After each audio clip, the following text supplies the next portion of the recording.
They tore my wedding dress not once, but twice. And on the happiest day of my life, the person who gave birth to me punched me in the face. In front of everyone, I was bleeding, humiliated, and heartbroken.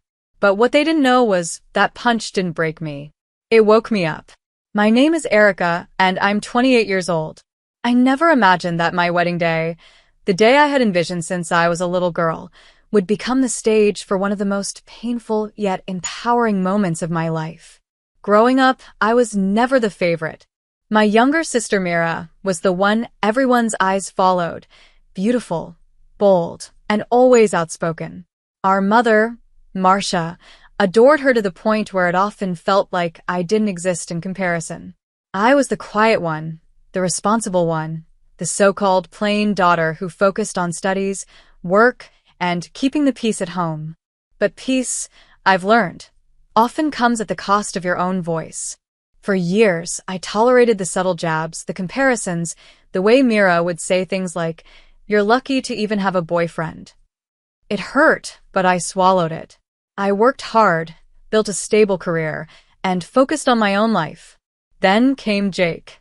From our first conversation, he treated me like I was enough, more than enough, in fact. He respected my opinions, encouraged my goals, and stood by me when my family didn't. After 4 wonderful years, he proposed. It was simple, heartfelt, and perfect. And for the first time in my life, I felt like maybe, just maybe, I deserved to be the center of attention. Planning the wedding became a dream come true. We chose a peaceful venue just outside the city of Brookhaven, surrounded by gardens and soft lights. The flowers, the guest list, the music, I was involved in every detail. But nothing mattered more to me than the wedding dress. Since I was a teenager, I had dreamed of walking down the aisle in a white gown that felt like magic. I spent months saving and finally chose a handcrafted designer piece, made with layers of soft tulle, custom lacework, and the most delicate pearl detailing I had ever seen. It wasn't cheap, but it was worth it. Jake had smiled when I showed it to him and said, "If this is the one that makes you feel like a queen, then it's perfect." Of course, Mira had something to say when she saw it. She sneered and said, "It's all right, I guess. But don't you think it's a bit much for someone as understated as you?" I brushed it off.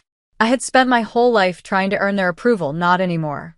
This wedding wasn't about their judgment. It was about love, hope, and a new beginning. Or at least, that's what I thought. As the wedding day drew closer, the air around me grew thick with excitement, and something else I couldn't quite name. A nervous energy clung to me, not just from the pressure of perfection, but from the presence of my family, particularly Mira. She had returned home for the festivities a week before the ceremony, and though she smiled for photos and made polite conversation, there was always a sharpness beneath her words, like a blade wrapped in velvet. At one point, while we were going over the table arrangements, she leaned in and said with a sweet voice that barely masked her venom, "You know, I'm honestly surprised Jake went through with this. You're not exactly what men usually dream of marrying." I stared at her, stunned. I wanted to respond, to defend myself, but before I could speak, our mother Marcia walked into the room. She didn't scold Mira, she never did. Instead, she placed her hand on Myra's shoulder and said with a warm smile, "Oh, honey, you always know how to lighten the mood." I swallowed my frustration and kept my focus on the wedding board in front of me. For years, this had been the dynamic. Mira would belittle me, and Marcia would either laugh it off or, worse, praise her for being honest. What hurt the most wasn't just their words, it was their unity against me. No matter what I did, how much I achieved, or how hard I worked to please them, I was always the one they looked through, not at. But I had Jake. I had his family. His mother, Vivian, was everything mine wasn't: gentle, wise, and genuinely kind. When she saw how overwhelmed I was during the menu tasting, she took my hand and said, "You don't have to be perfect for everyone, Erica. Just be happy for yourself." Still, it was hard to stay above water with the constant backhanded comments Mira made. When Jake and I had our pre-wedding photo shoot at the cathedral, Mira tagged along, uninvited, and hovered near the edge of every frame. making disapproving faces. I asked her gently to step aside. She laughed and said, "Relax, I'm just making sure your pictures aren't too boring." Later that evening, I caught her scrolling through photos of me in my wedding dress on her phone, zooming in and smirking. "You think this really suits you?" she muttered when she thought I wasn't listening. I looked her straight in the eye and said nothing. I wouldn't give her the satisfaction of knowing she'd gotten to me. But deep inside, I felt a chill, a warning. Marcia, too, had started acting strangely.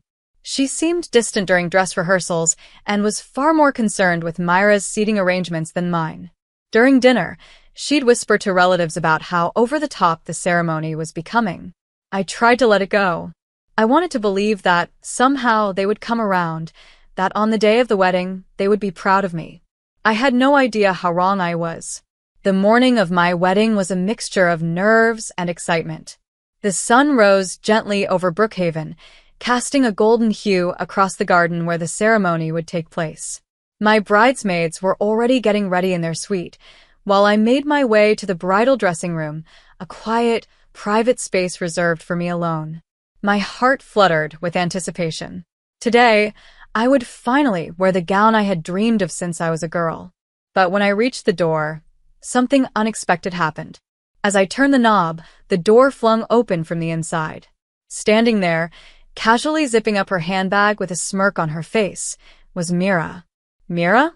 What are you doing in here?" I asked, confused and instantly alert. She shrugged with feigned innocence. "Oh, I thought this was the restroom. Weird layout in this place, huh?" Her tone was light, almost mocking. I stepped past her, heart pounding. Something felt off. As she walked away, she added over her shoulder, "Kind of a shabby room, don't you think? But then again, it suits you." The moment I entered, the air was knocked out of me. My eyes locked onto the spot where my wedding dress had been hung with such care the day before. Now, it lay torn and ruined, lace shredded, silk slashed in angry lines. I stumbled toward it, unable to breathe. The hand-embroidered pearls were scattered across the floor like fallen hope. I stood frozen. The room felt like it was closing in on me. A staff member from the venue poked her head in, then gasped. "Oh my God, what happened?" I don't know," I said, my voice trembling. "It was fine yesterday. Mira, she just came out of here." The staff's expression shifted. "She told us she was planning a surprise for you. She asked everyone to give her a few minutes alone." I didn't need more evidence. The truth had already wrapped itself around me like ice. With shaking fingers, I pulled out my phone and called Mira. "What now?" she answered casually. "You were in my dressing room.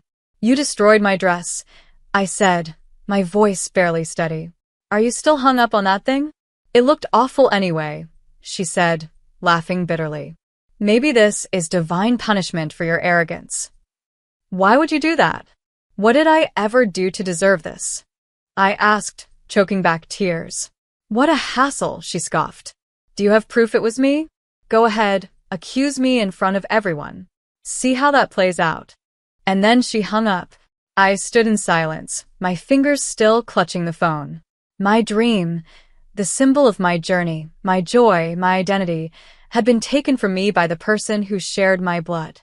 I wanted to scream, to collapse, but just then a soft knock came at the door. It was Vivian. She took one look at the shredded gown and came to my side without hesitation. "Erica, who did this?" I didn't have to answer. She knew. She saw it in my eyes. For a moment, she said nothing. Then she gently placed a hand on my shoulder and said, "I had a feeling something like this might happen. That's why I brought something else. Something I wore on my wedding day. It's not just a dress. It's a piece of history." I looked at her, confused. "You brought a backup?" Vivian nodded. "It's a haute couture gown. Italian silk, hand-beaded crystal lace. It was worth over $400,000 when it was made. We've kept it preserved all these years. I always imagined passing it on to someone who would cherish it." My breath caught in my throat. I couldn't believe what I was hearing. "Vivian, I don't know what to say." She smiled. "Say yes. Put it on. "Walk down that aisle with your head high. Don't let anyone steal your light today. And just like that, hope returned to me. Not through the dream I thought I needed, but through a woman who believed in me when my own mother wouldn't. I took a deep breath, wiped my tears, and said, "Let's do it." The sun was now fully up, pouring light through the stained glass windows of the outdoor chapel as soft music echoed across the venue. My heart beat like a drum beneath my ribs, but I felt a strange calm washing over me. I had cried. I had grieved the dress I had chosen with so much care. But now, as I stood before the large wooden doors ready to walk down the aisle, I wasn't thinking about what had been taken. I was thinking about what I still had: love, dignity, and the power to rise above it all. My father, Thomas, stood beside me, arm outstretched, his eyes glistening. "You look breathtaking," he whispered, voice thick with emotion. I gave him a small smile. "It's not the dress I planned to wear, but maybe it's the one I was meant to wear." The doors opened slowly, revealing rows of seated guests, soft petals on the stone path, and at the end, Jake, my rock, my love, standing tall in his gray tailored suit, eyes locked on me. I saw his breath hitch as he took in the sight of me. The gown, Vivian's legacy, shimmered like moonlight. Its Italian silk hugged my figure with regal precision, and the lace detailing along the sleeves and hem danced with every step I took. The crystal work on the bodice caught the sunlight in 100 places, casting delicate sparkles along the aisle. A long lace veil trailed behind me, and atop my head sat a tiara Vivian had tucked into my hand minutes before, whispering, "You deserve to feel like royalty." As I walked forward, the gasps among the guests were unmistakable. But I didn't let my gaze waver, not until I passed the front row and spotted Mira sitting on the left, next to Marcia. Myra's face was frozen in disbelief. Her mouth hung slightly open, eyes wide with shock. She had expected me to walk in, humiliated or in a makeshift dress. Instead, I walked in like a queen. Marcia sat beside her, expression unreadable, but I saw her grip tighten on the edge of her seat. When I reached the altar, Jake took my hand. His voice was low, filled with awe. "You're the most beautiful thing I've ever seen." Under the veil, I smiled. "You don't even want to know the morning I had." He chuckled softly and squeezed my hand. The ceremony began, and though the weight of what had happened still clung to me, I stood tall, grounded by Jake's love and Vivian's quiet strength. We exchanged vows under the dappled sunlight, surrounded by flowers and music, and when the officiant declared us husband and wife, we kissed, gently, tenderly, with a promise in that moment that nothing would break us. As we turned to walk down the aisle as newlyweds, flower petals floated through the air. Just before we passed Mira and Marcia, I caught a glimpse of Mira twisting the edge of her handkerchief until it tore. Her face was pale, lips trembling. But I didn't look away to gloat or to shame her. I simply walked on, head held high. This day wasn't about revenge. It was about reclaiming joy. I had every reason to fall apart, but I didn't. I showed up, I stood tall, and I chose love over bitterness. The garden transformed into an evening dreamscape as the reception began.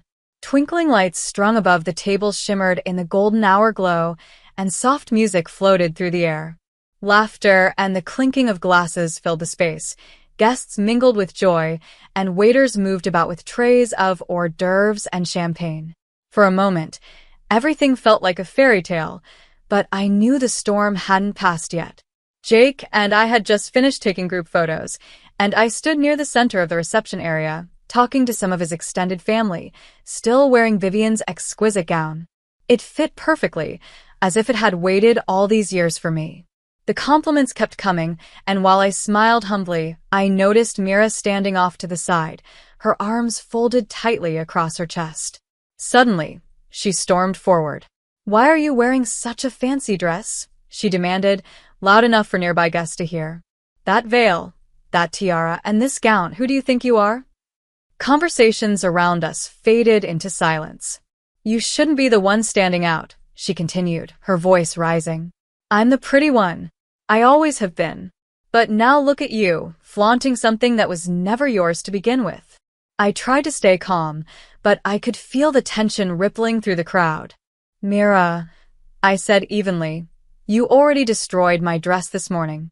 Why are you still doing this? She took a step closer, eyes full of resentment. You mean that rag you call a dress? That wasn't even worth saving. I opened my mouth to respond, but before I could speak, she reached out, and in front of everyone, grabbed the hem of my gown and ripped. A collective gasp echoed around us. The tearing sound cut through the silence like a blade. Mira had pulled with such force that the lower part of the silk skirt now dangled, damaged beyond repair. Embroidered lace and crystals littered the floor. I froze, stunned, disbelief coursing through me. Tears welled in my eyes, not just for the damage she'd done to something so valuable, but because she did it without shame, without care, right in front of Jake, his family, and our guests. I couldn't stay silent. I stepped forward and shouted, my voice trembling with fury. What is wrong with you, Mira? This is a $400,000 dress. Vivian trusted me with it, and you've ruined it. Again. Before she could answer, a sharp voice cut through the tension. It was Marcia. How dare you speak to your sister like that, she screamed, pushing through the guests. She reached me in seconds. Mom, she just tore my dress.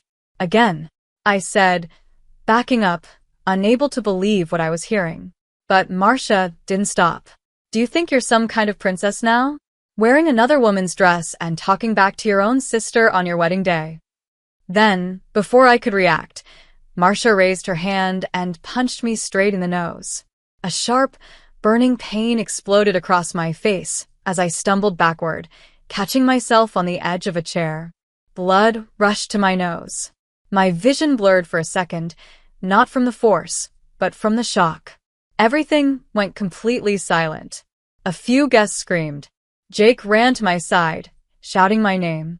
I pressed my hand to my nose, feeling the warm trickle of blood, too stunned to cry. You're insane, Jake growled at Marcia, shielding me. What the hell is wrong with both of you? Before anyone else could say a word, Jordan, the venue manager, came rushing over. He looked at me, saw the blood, then turned to Mira and Marcia. I'm calling the police, he said, voice firm. And an ambulance. This ends now. Within minutes, flashing red and blue lights appeared at the venue's gates. The sound of approaching sirens cut through the hushed crowd like a warning bell. Guests stepped back, murmuring in shock, some with phones in hand, others frozen in disbelief. Jake held my hand tightly as I sat in a chair, a damp towel pressed against my nose by one of the staff. The bleeding had slowed, but the pain pulsed dully, not just from the impact, but from the betrayal. My own mother had struck me. In public. On my wedding day. 2 uniformed police officers and a pair of paramedics entered swiftly. Jordan, the venue manager, met them and guided them toward me. The paramedics approached first, one kneeling beside me with calm professionalism. We're going to check for swelling and make sure there's no fracture, he said gently, scanning my face with a small flashlight. Do you feel dizzy? I shook my head. I'm okay. Just sore. I don't want to go to the hospital. Please, just treat me here.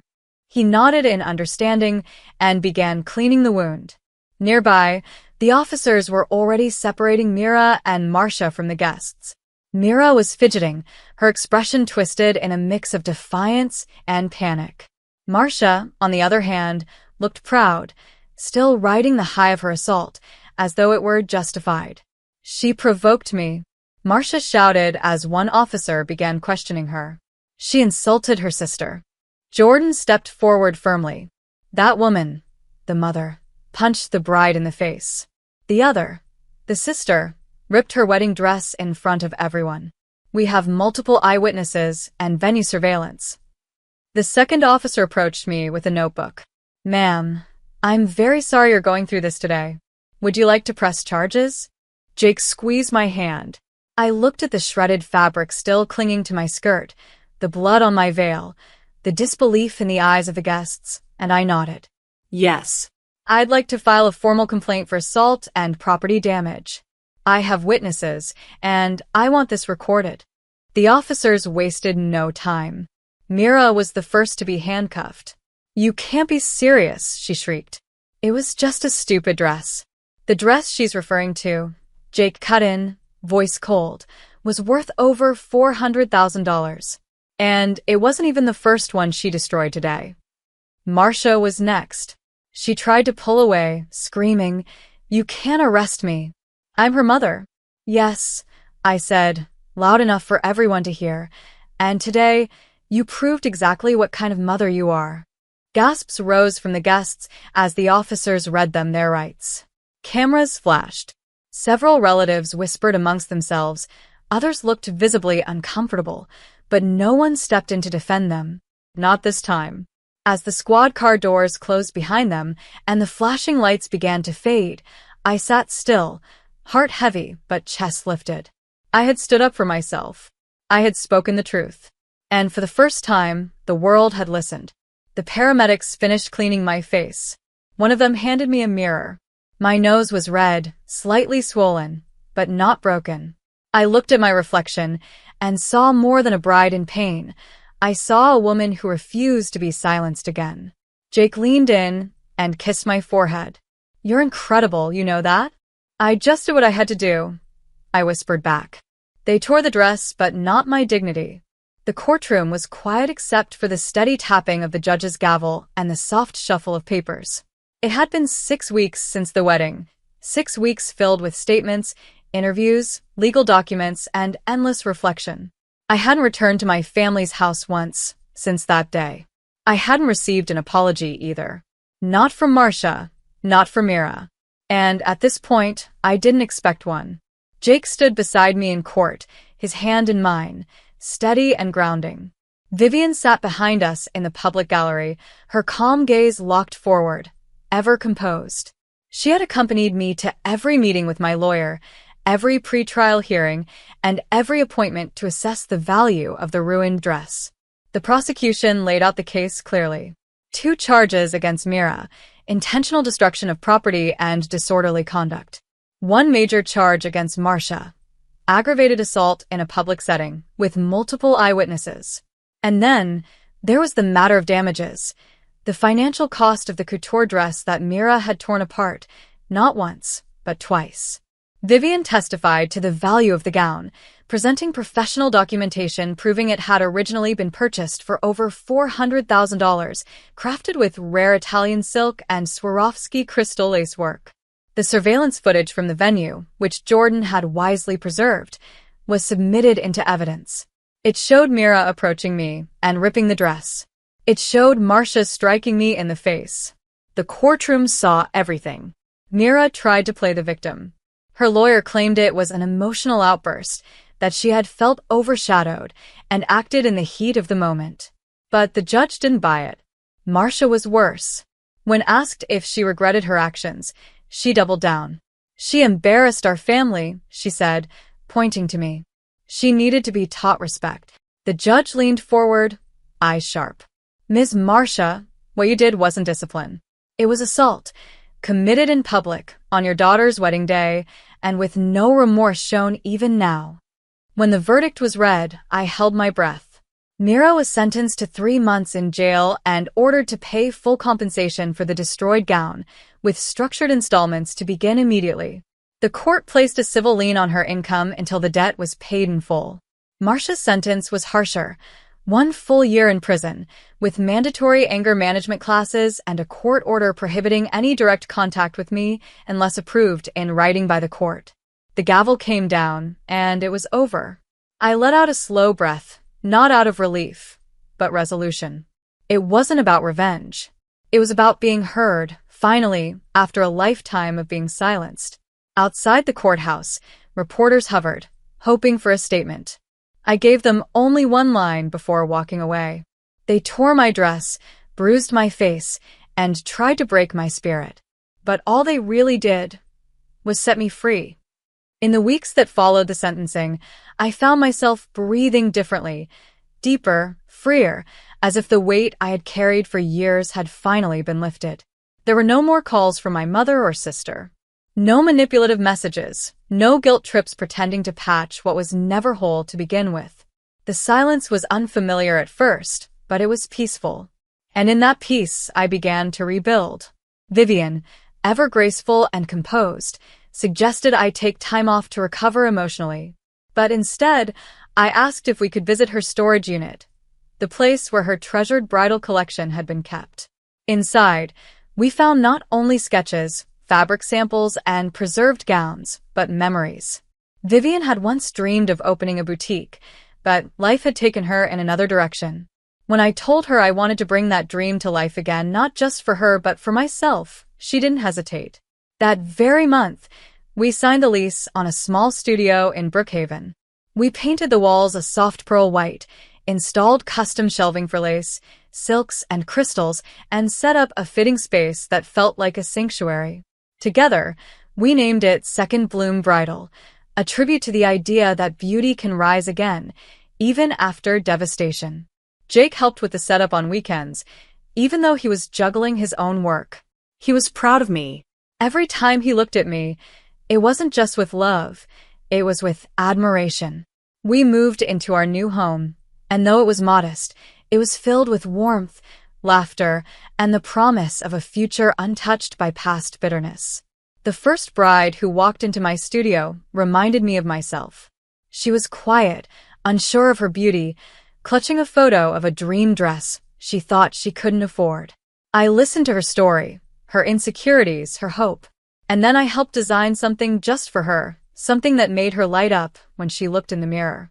I'll never forget the way her eyes filled with tears when she said, "I've never felt this confident before." It was in that moment I understood. This was more than business.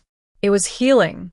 Each dress I worked on, each bride I empowered, stitched over a wound I didn't realize was still raw. I wasn't just helping others step into their power, I was reclaiming mine. One day, as I locked up the shop and stepped outside into the soft glow of the afternoon sun, Jake met me at the sidewalk with 2 cups of coffee and a knowing smile. "How's my favorite bridal designer today?" he asked, leaning in for a kiss. "Exhausted?" I laughed, but in the best way. He handed me my cup, and as we walked home hand in hand, I looked up at the sky and felt, truly, finally, whole. It's strange how life folds in on itself. A day that started with shattered silk and shattered trust turned into the beginning of something extraordinary. Sometimes, I wonder what would have happened if things had gone smoothly, if Mira hadn't ripped my first dress, if Marcia hadn't raised her hand against me in front of 100 people. Would I have still found the strength to say, "Enough"? Would I have still realized the power of choosing myself? I don't carry bitterness anymore. Not because I've forgotten, but because I've outgrown it. I have built something real out of the ruins they left behind. I've turned hurt into art. Every stitch I sew into a bridal gown, every design I create, is born from the fire they tried to drown me in. And that gown, Vivian's heirloom, it now sits displayed at the entrance of Second Bloom Bridal, not for sale, but as a symbol. A reminder that when someone tries to destroy you, your resilience can become your finest adornment. Beneath the display case, there's a small plaque that reads, "This dress was once worn by a bride who stood tall when others tried to tear her down." Her story reminds us, dignity cannot be unraveled. The community I once felt invisible in now sees me not as someone's daughter or someone's sister, but as Erica, the woman who stood up, spoke out, and turned pain into purpose. Marcia is still serving her sentence.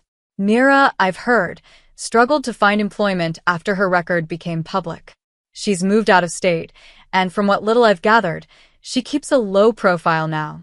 I haven't spoken to either of them. I don't need to, because the truth is, they lost far more than I ever did. They lost a chance to grow, to reflect, to love. And I gained myself. Sometimes brides ask me if I've always loved weddings.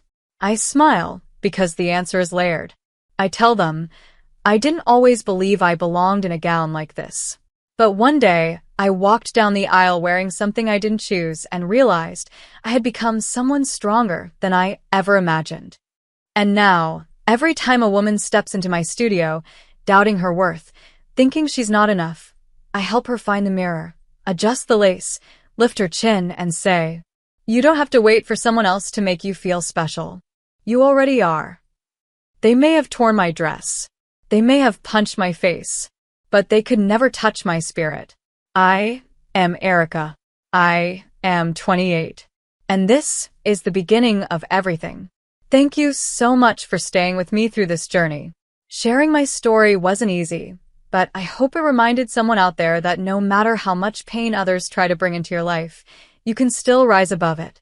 If this story moved you, or if you found strength in it, please make sure to like this video, leave a comment to share your thoughts, and subscribe to the channel for more powerful real-life stories.